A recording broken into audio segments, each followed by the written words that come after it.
এবং আপনারা এও জানেন করোনার সময়ে আমাদের ক্ষতিগ্রস্ত খামারিদের মাঝে আমরা করোনার মৃত্যুর ঝুঁকি উপেক্ষা করে খামারিদের দ্বারে দ্বারে গিয়ে তাদেরকে আমরা সেবা দিয়ে আসছি।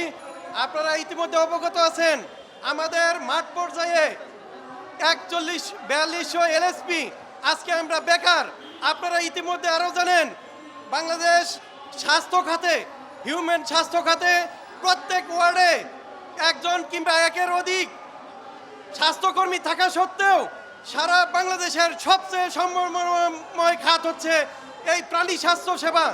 এই প্রাণী স্বাস্থ্য সেবা দেওয়ার জন্য ওয়ার্ড পর্যায়ে তো দূরের কথা, ইউনিয়ন পর্যায়ে আমাদের কোনো কর্মী অথবা কোনো লোকবল নাই, যেখানে সারা বাংলাদেশে প্রতিটা উপজেলায় 3 থেকে 5 জন রেভিনিউতে আপনার স্বাস্থ্য অফিসার কিংবা উপসহকারী আছেন, তাদের দ্বারা প্রত্যন্ত অঞ্চলে সেবা দেওয়া সম্ভব হয় না।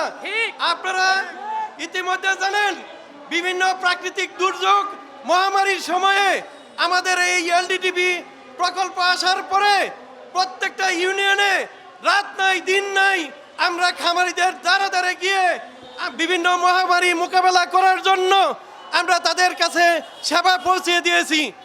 কিন্তু বর্তমানে আমাদের 4200 এলএসপি বর্তমানে কর্মহীন হয়ে বেকার হয়ে আছে। আপনারা এও জানেন বাংলাদেশের নতুন সরকার এসছে, জননেতা রাষ্ট্রনায়ক তারেক রহমানের নেতৃত্বে ওনার নির্বাচনী ইশতেহারের অন্যতম প্রধান ঘোষণা হচ্ছে বাংলাদেশ থেকে বেকারত্ব দূর করবে। যেহেতু আমরা 4200 এলএসপি বিভিন্ন সময়ে সরকার এবং বিশ্ব ব্যাংকের অর্থায়নে আমাদেরকে প্রশিক্ষিত করা হয়েছে প্রশিক্ষণের মাধ্যমে।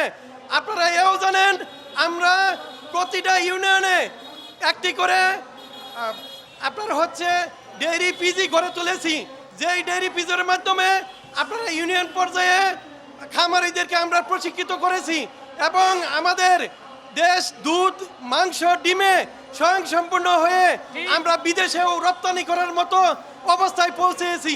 আজকে এটার অবদান কোথায় কাদের? এই এলডিটিপি প্রকল্পের 4200 মাঠকর্মী লাইভ স্টক সার্ভিস প্রোভাইডারদের।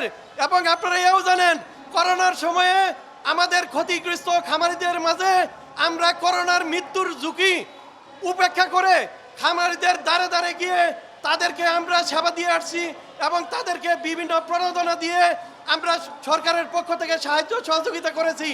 তাই আমাদের মাননীয় প্রধানমন্ত্রী তারুণ্যের অহংকার এবং বর্তমানে উনি আমাদের উদীয়মান, উনি আমাদের এই বেকারত্বের অভিশাপ থেকে আমাদের এলডিটিপি প্রকল্পের এলএসপিদেরকে মুক্তি দিবে এই আশা রেখে এবং সকলের সহযোগিতা কামনা করে আমরা মাঠে অবস্থান করতেছি।